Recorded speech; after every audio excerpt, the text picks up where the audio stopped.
Welcome to smart education X Y Z. आज हम बच्चों कक्षा 12 का हिंदी साहित्य का जो शेखावटी मिशन है उसका जो मॉडल पेपर एक है बच्चों, उसके बारे में डिस्कस करेंगे। साथ ही इसका एक मॉडल पेपर और आज आपको शाम तक मिल जाएगा, क्योंकि एग्जाम की दृष्टि से दोनों ही मॉडल पेपर बहुत ही ज्यादा इंपॉर्टेंट है। साथ ही बच्चों इसके हमने 1 से लगाकर 7 तक के जो संजीव देशवर के जितने भी मॉडल पेपर थे वो ऑलरेडी हमने अपलोड कर दिए हैं। आप प्लेलिस्ट के द्वारा उनको देख सकते हैं। साथ ही 8 और 9 नंबर वाले भी आज आपको मिल जाएंगे। तो बच्चों पहला सवाल है, मैंने देखा एक बूंद कविता में कवि ने बूंद की किस विशेषता को बताया है? तो बच्चों यहाँ पर क्षणभंगुरता।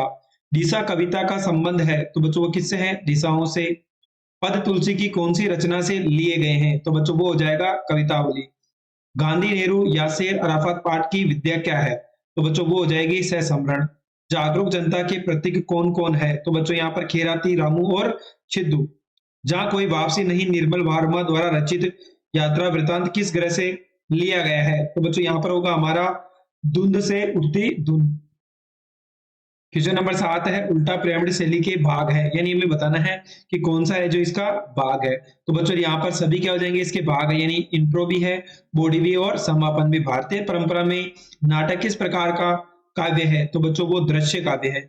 नाटक विद्या किस काल में घटित हुई थी? तो बच्चों ये हमारे वर्तमान काल में हुई थी। अगला है, समाचार लेखक में प्रमुख ककार होते हैं? तो बच्चों यहाँ पर अगर बात करें तो क्वेश्चन नंबर अगर हम 10 की बात करें तो यहाँ पर 6 होते हैं। विषकोहर में देवी का फूल माना जाता है, तो बच्चों वो हो जाएगा हमारा हरसिंगार पुष्प को। अगला है, हाथीपाला नाम क्यों पड़ा? तो बच्चों क्वेश्चन नंबर 12 की बात करें तो हाथी पर बैठकर गुजरने के कारण। ये किसने कहा? चूल्हा ठंडा किया होता तो दुश्मनों का कलेजा कैसे ठंडा होता? तो बच्चों यहाँ पर अगर हम बात करें तो होगा नायक राम ने। किसने कहा कि हम भी 100 लाख बार मनाएंगे? तो बच्चों अगर हम बात करें क्वेश्चन नंबर 14 की तो इसका आंसर होगा ए, यानी मिठुआ ने। सुई की डोरी से बनी हुई कतरी को क्या कहते हैं? तो बच्चों उसको यहाँ पर गुदली भी कहते हैं, गूदली भी कहते हैं और सूजनी भी कहते हैं। अगला सवाल है क्वेश्चन नंबर 2, जिसके अंदर हमें रिक्त स्थान दे रखे जिनको भरना है। पहला है, 3 वर्णों के समूह को क्या कहते हैं? बच्चों वर्णमाला कहते हैं। क्या हो जाएगा यहाँ पर? वर्णमाला कहते हैं। अगला है, रोला और उलाला छंदों के मेल से छंद बनता है, तो बच्चों यहाँ पर हो जाएगा छपय छंद बनता है। ओज गुण में वर्णों का प्रयोग होता है, तो बच्चों कठोर वर्णों का प्रयोग होता है। अगला है, रस का अपकर्ष करने वाला तत्व क्या कहलाता है? तो बच्चों आकर्षक तत्व कहलाएगा। क्या कहलाएगा? आपकर्षक। क्या हो जाएगा यहाँ पर? आपकर्षक तत्व कहलाता है।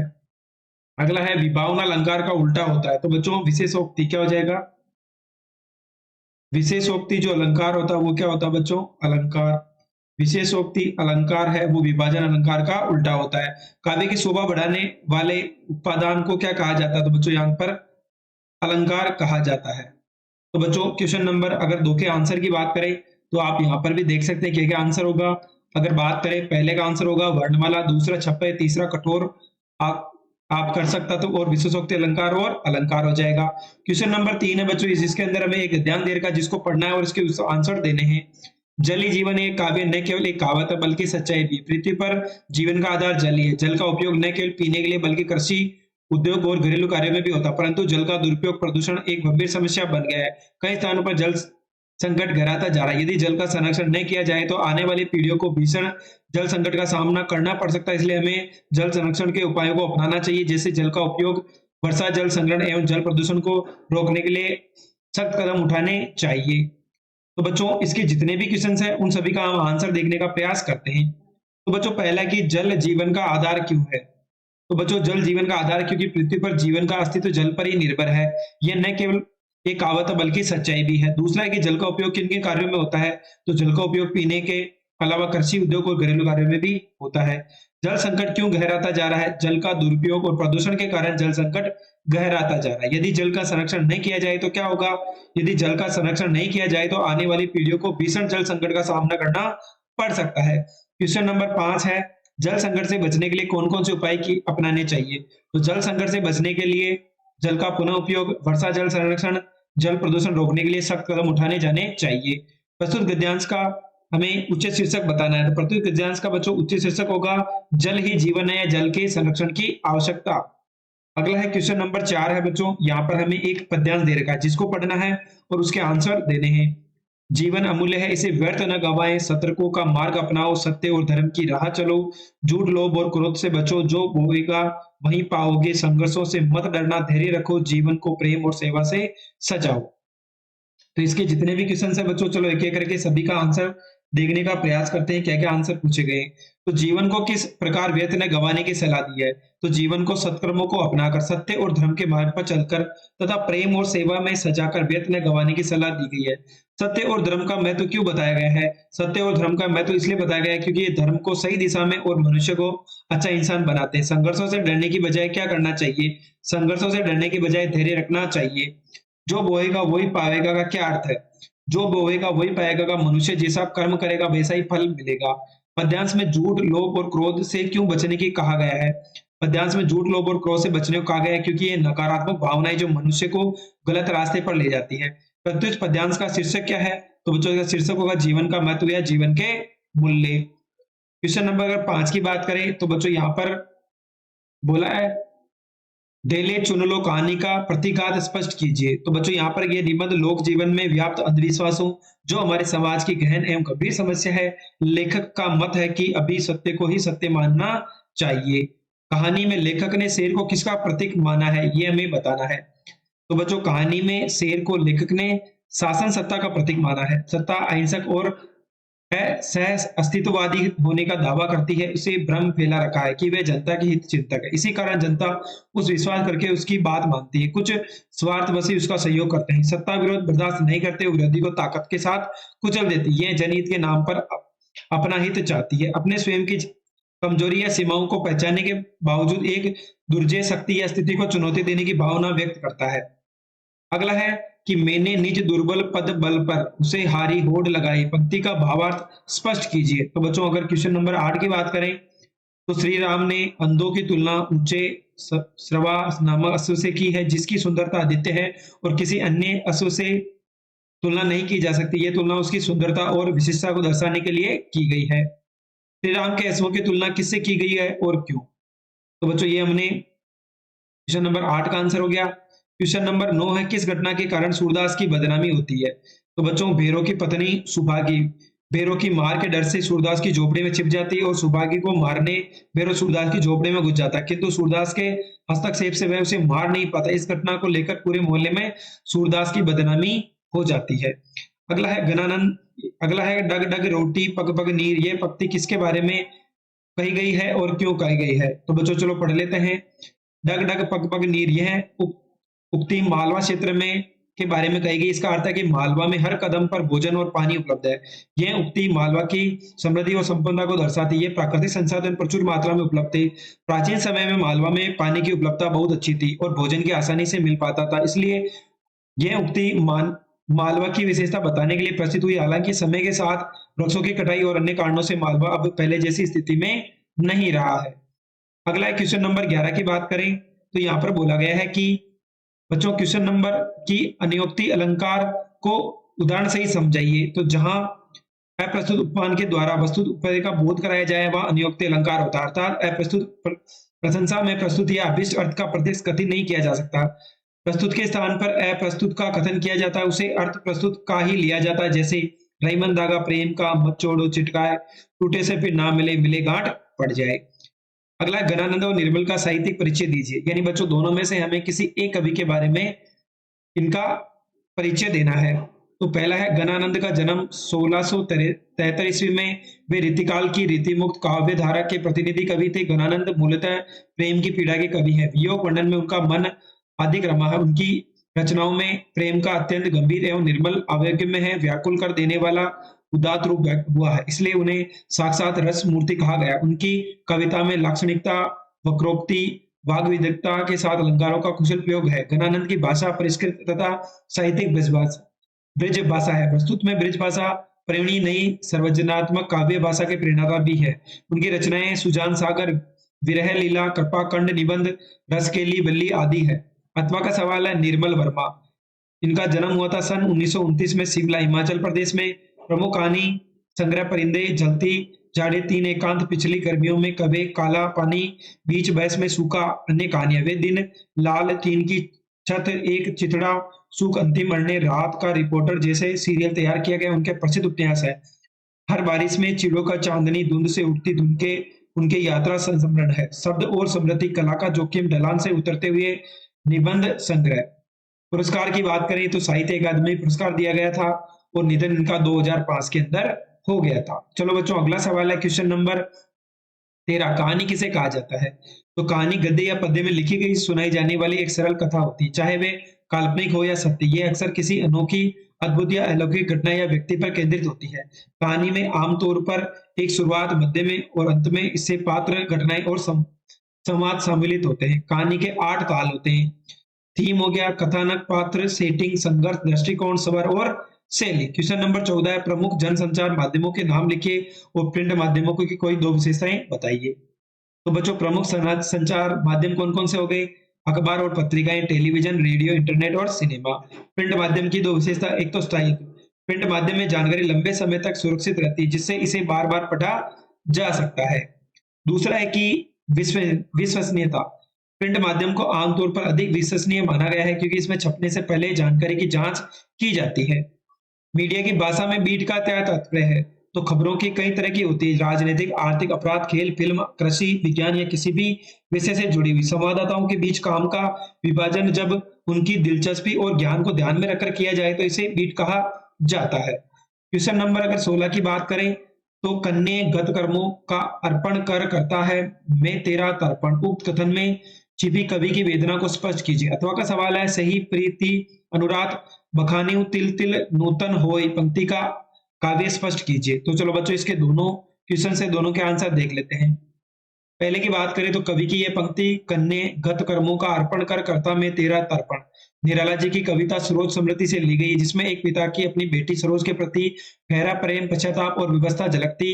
कवि की वेदना के मुख्य बिंदु पश्चाताप। कवि को लगता है कि उसने अपने जीवन में कुछ ऐसा नहीं किया जैसे उसकी बेटी की जिंदगी बेहतर बन सके। असंभव प्रेम। कवि अपनी बेटी को सब कुछ देना चाहता है लेकिन वह ऐसा करने में असमर्थ है। आत्मदोष। कवि को लगता है कि उसके कर्मों के कारण उनकी बेटी को कष्ट सहना पड़ रहा है। तर्पण। कवि अपनी बेटी को अपने कर्मों से मुक्त करने के लिए उसे समर्पित करने की इच्छा व्यक्त करता है। बेटी के प्रति समर्पण। कवि अपनी बेटी को सब कुछ समर्पित करने के लिए तैयार है, उसकी भलाई के लिए कुछ भी करने को तैयार है। अथवा का सवाल, नायिका अपने प्रियतम के प्रेम पर जब जब वर्णन करती है तब उसकी नवीनतम और ताजगी दिखाई देती है। कवि के अनुसार वही प्रेम अनुराग वर्णन करने योग्य है, क्षण क्षण नवीनतम का अनुभव हो। प्रेम की एक विशेषता है निम्न नवीनता।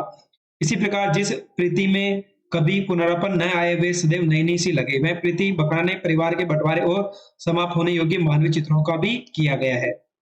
अगला है बच्चों क्वेश्चन नंबर 17 की बात करें तो यहाँ पर देखो क्या क्या बोला गया है। संवादिया कहानी के आधार पर हर गोबिंद का चरित्र चित्रण बताइए। अथवा का सवाल है कि जीना भी एक कला है, कुटच पाठ के आधार पर लिखिए। तो चलो बच्चों, संवादिया कहानी में फणीश्वरनाथ रेणु ने मानवीय संवेदनाओं की गहरी एवं अत्यंत अभिव्यक्ति प्रस्तुत की है। इस कहानी में लेखक ने नारी को असहाय, सहनशील, मन में कोमल भावना, उसके दुर्ग दूत वरुणा को अत्यंत हृदय स्पर्शी ढंग से अपने पात्रों में माध्यम से व्यक्त किया। हर गोविंद तथा बड़ी बहू अपने पात्रों के माध्यम से लेखक ने प्रदेश के दुखी और बेसहारा पात्रों को दुख वेदना अपनी पूरी सहानुभूति के साथ व्यक्त किया है, साथ ही लेखक ने। अगला अथवा का सवाल है कि आचार्य द्विवेदी ने जो जीने में कला में सभी बढ़कर एक तपस्या माना, तपस्या में तल्लीनता और सहिष्णुता का होना आवश्यक है। गीता में कहा गया है कि सुख दुख समय कृत्वा लाभा लाभो जया जयो, यही जीवन में जीने की कला बताता है। हिमालय कला रहस्य कुटच हमें जीने की कला बताता है। हिमालय के नीचे पथरीले प्रदेश जहाँ घास की भी भीषण गर्मी, लू और जलवायु सूख जाता है, कुटच हरा भरा और फूलों से लदा हुआ है, जिससे चट्टानों तोड़कर गहराई में भोजन प्राप्त करता है, सिखाता है और विपरीत परिस्थितियों में संघर्ष करना ही मनुष्य को सिखाता है। अगले क्वेश्चन की बात करें बच्चों, यहाँ पर क्वेश्चन नंबर 18। क्वेश्चन नंबर अगर 18 की बात करें बच्चों तो यहाँ पर देखो हमें बोला गया कि प्रकृति सजीव नारी बन गई। इस कथन में संदर्भ में लेखक की प्रकृति, नारी और सौंदर्य संबंधी मान्यता स्पष्ट कीजिए। अथवा का सवाल है ये फूसी राख न थी, इसकी अभिलाषाओं की राख थी। सूरदास की क्या क्या अभिलाषा है और उसकी राख कैसे हो गई? तो चलो बच्चों पढ़ लेते हैं। विश्वनाथ, चलो पहले का आंसर है कि विश्वनाथ जब 10 वर्ष का था तब उसने उस औरत को पहली बार बढ़नी में एक रिश्तेदार के यहाँ देखा। उसे देखकर ऐसा लगा कि जैसे बरसात की चांदनी रात में जूही की खुशबू आ रही है। उस समय विश्वनाथ संतोषी भैया के घर के आंगन में जूही बेल में देखती, उसकी खुशबू अपने प्राणों में बसी रहती। चांदनी में जूही के सफेद फूल जैसे लगते हैं, मानो पेड़ों, लताओं और चांदनी के फूल के रूप में दिखाई पड़ रही है। चांदनी की प्रकृति, फूल की प्रकृति और खुशबू भी प्रकृति। वह औरत भी विश्वनाथ को जूही की लता बन गई, चांदनी के रूप में दिखाई दी, जैसे फूलों की सुगंध आ रही थी। विश्वनाथ ने अपने औरत के रूप में नहीं देखा, उसने विश्वनाथ की प्रकृति के ही सजीव रूप में देखा था। ऐसा लगता है कि जैसे प्रकृति ने ही सजीव की स्त्री का रूप धारण किया हो। अथवा का सवाल था कि वह गांव वालों के लिए कुआं बनवाना चाहता था, अपने बेटे की शादी करवाना चाहता था तथा अपने पितरों का पिंडदान करवाना चाहता था। झोपड़ी के साथ ही पूंजी के जल जाने से वह कोई भी अभिलाषा पूरी नहीं हो सकती। उसे लगा कि यह उसकी उसकी राख नहीं बल्कि अपनी अभिलाषाओं की राख है। उसकी सारी अभिलाषाएं झोपड़ी के साथ जलकर राख हो गई। क्वेश्चन नंबर अगर बच्चों 19 की बात करें तो यहाँ पर भी हमें दो गद्यांश दे रखे जिनको पढ़ करके हमें इनकी सप्रसंग व्याख्या करनी है। जिस मकान में से वे निकले थे वह भारतेंदु जी का था। वे बड़ी चाह और कुतूहल की दृष्टि से कुछ देर तक उस मकान की ओर न जाने किन किन भावनाओं में लीन होकर देखता रहा। पाठक जी मेरी है भावुकता देखो प्रसन्न हुई, बहुत दूर मेरे साथ बातचीत हुई। भारतेंद्र जी मकान के नीचे ही हृदय परिचय बहुत शीघ्र गहरी मित्रों परिणित हो गया। 16 वर्ष की अवस्था तक पहुंचते पहुंचते समन्वयक हिंदी प्रेमियों की एक खासी मंडली मुझे मिल गई। अथवा का सवाल है खाते खाते संभव हो याद आया आश्चर्य वचन की दुर्घटना से बाद में घटी। एक और हाथ के लिए बैठ गया। आंखों के बीच आगे कुछ घंटे पहले का सारा दृश्य घूम रहा। पजारी वह मंत्रोच्चार जैसा पवित्र उजागर, सुखे रहो फूलो रहो सारे मनोरथ पूरे, जब भी आओ साथ आना, लकड़ी का कोचन छिटकर दूर होना, घबराहट में चप्पल की ठीक से न पहन पाना, आगे बढ़ जाना। अगला जो क्वेश्चन नंबर 20 है बच्चों, यहाँ पर एक पद्यांश दे रखा जिसकी हमें सप्रसंग व्याख्या करनी है। उस जाड़ घर तक कापा, सूरज जड़ाई लोग दिस पाता, बिरही बाड़ी बा दारू सीव, कपी कपी मोरो लोही हरी जीव, कंत कहा हो लागो हीरियो, पंत उपार से नहीं वीरियो, सोर सपेती आओ जूई जानो से जी हिमचल बूढ़ी। तो चलो बच्चों इसका हम आंसर देख लेते हैं। सप्रसंग व्याख्या किस प्रकार से करनी है। संदर्भ प्रस्तुत काव्यांश हमारी पाठ्य पुस्तक अंतरा भाग 2 में मलिक मोहम्मद जायसी द्वारा रचित पद्मावत के 12 मासा खंड से लिया गया है। प्रसंग जायसी ने इस गद्यांश में पौष महीने की बढ़ती हुई सर्दी से प्रभावित नागमती की विरह वेदना का वर्णन किया है। व्याख्या विरहिणी नागमती कहती है कि पूष के महीने में शीत की अधिकता के कारण शरीर थर थर कांप रहा था। सर्दी में अधिकता से डरकर सूर्य की लंका की दिशा में जाकर तपने लगा है। विरह की बाढ़ आ गई और शीत अत्यधिक कठिन हो गया। सर्दी से कांप कांप कर मैं मरी जा रही। नागमती कहती कि हे प्रिय तुम कहाँ हो, आकर मेरे सीने से लग जाओ। प्रिय तक पहुंचते हुए रास्ता बहुत लंबा है, मैं कहीं आसपास दिखता ही नहीं देते। रजाई ओढ़ने पर भी जड़ा लगता है, ऐसा लगता है जैसे सेज बर्फ से ढकी हुई हो। मेरी स्थिति को उस चकई से भी बदतर हो गई जो रात में अपने प्रीतम से बिछुड़ने के बाद भी दिन में मिल हो जाती, किंतु वे रात दिन कोयल की भांति विरह में पिए पिए कूकती रहती। रात में भी सखियों के भाव में अकेली रहती है, बिछड़े हुए पंछी की भांति कैसे जीवित रह सकती। विरह जो बाज पक्षी बन जाता है, जीजे की पूछी खा जाते हैं, मरने के बाद भी नहीं छोड़ेगा। अंत में नागमती कहती है कि विरह के कारण मेरे शरीर का रक्त बह गया है, मांस गल गया है और हड्डियां सूखकर संग के समान हो गई है। यह विरहिणी सारस की भांति चीख पुकार कर मर गई है। अब तो प्रियतम आकर अपनी पंखे और विशेषों को समेटेगा। विशेष है भाषा, अवधि, दोहा, चौपाई, छंद एवं विप्रलंब श्रृंगार रस का प्रयोग हुआ है। सर्दी से बचने के लिए सूर्य दक्षिण दिशा में चला गया कहकर सर्दी की अधिकता बताई। नागमती के विरह का मार्मिक चित्रण, विरह विरह सचान, विरह कोकिल में रूपक अलंकार और ध्वनि सारस होई रही रुई में उपमा अलंकार, तुरहु जड़ाई लंका दीप्ति में अपेक्षा अंकित पंक्तियों में अतिशयोक्ति व अन्य अनुप्रास अलंकार का प्रयोग किया गया है। दूसरा है कि जैसे बहनदा कहती है वैसे किसी बंगले के किसी तरु पर कोई चिड़िया कोकी, चलती किनारे लाल बजरी पर सुरमुराए पाले, ऊंचे तरवर से गिरे बड़े बड़े पिराए पत्ते, कोई छोटे बजे जैसे गर्म पानी से नहाए हो, खिली हुई हवा आई फिरकी सी आई चली गई, ऐसे फुटपाथ पर चलते चलते कल मैंने जाना कि बसंत आया है। तो चलो बच्चों इसका भी हम सप्रसंग की व्याख्या पढ़ लेते हैं क्या क्या है। ये पद्यांश हमारी पाठ्य पुस्तक अंतरा 2 में रघुवीर साय द्वारा रचित वसंत आया कविता से लिया गया। इस कविता के माध्यम से कवि ने आज के मनुष्य की आधुनिक जीवन शैली का व्यंग्य किया। कवि कहता है कि जैसे बहन मुझे दादा कहकर पुकारती, इसी प्रकार किसी बंगले के पास अशोक वृक्ष पर कोई चिड़िया कूकने लगी। आवागमन के कारण चहल पहल भरी सड़क के किनारे बिछी हुई लाल गजरी पर ऊंचे ऊंचे पेड़ों से घिरे पीले पत्ते पैरों के नीचे आने से चरमराने लगे। सूखे पत्तों की आवाजें घोषित कर रही थी बसंत आ गया। प्रातःकाल 6 बजे हवा ऐसे लगती जैसे गर्म पानी से नहाकर आई हो। आनंद से खिली हुई हवा हिलोर लेती हुई आई और खिड़की में समान घूमकर चली गई। इस प्रकार के वातावरण में फुटपाथ पर चलते हुए मैंने जाना कि बसंत ऋतु आ गई है। भाव यही है कि आधुनिक जीवन शैली के कारण प्रकृति में होने वाले परिवर्तनों को हम पहचान नहीं पाते, सिर्फ राह चलते या आते जाते उसका आगमन करते हैं। विशेष भाषा सरल एवं देशज शब्दों से युक्त है। मुक्त छंद एवं बिंब विधान आकर्षक हवा का मानकीकरण किया गया, जैसे बेंदा कहती है फिर किसी आदि में उपमा अलंकार आधुनिक जीवन शैली का व्यंग्य किया गया है। तो बच्चों